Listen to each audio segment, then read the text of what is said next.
আসসালামাইকুম গাইস, চলে আসলাম নতুন আরও একটি ভিডিও নিয়ে। তো আজকের ভিডিওর মূল টপিকস হচ্ছে শর্ট টেল মাছের মেল এবং ফিমেল আপনি কিভাবে আইডেন্টিফাই করবেন। তো নিচে যেটা দেখতে পাচ্ছেন একটু নিচে না, সরি নিচেরটা বড় মাছটা, অ্যাকচুয়ালি বড় মাছটা হচ্ছে ফিমেল এবং নিচে এই মাছটা হচ্ছে মেল। আপনারা খুব ভালোভাবে দেখলে হয়তো বুঝতে পারবেন যে তাদের ভেতরে একটা পার্থক্য আছে।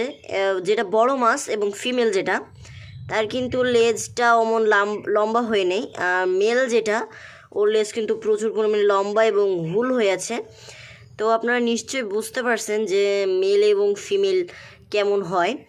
তো আশা করি সবাই বুঝতে পারছেন। তো ভিডিওটা ভালো লাগলে অবশ্যই লাইক করবেন আর ইউটিউব চ্যানেলটা সাবস্ক্রাইব করে পাশে থাকবেন।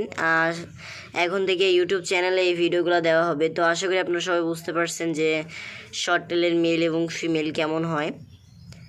এই যে খুব ভালোভাবে দেখেন, মেল এবং ফিমেলের ভেতরে অনেক পরিমাণে পার্থক্য থাকে। অনেকে জানেন না যে মেল এবং ফিমেল আমি যখন ক্রয় করব তখন কিভাবে ক্রয় করব।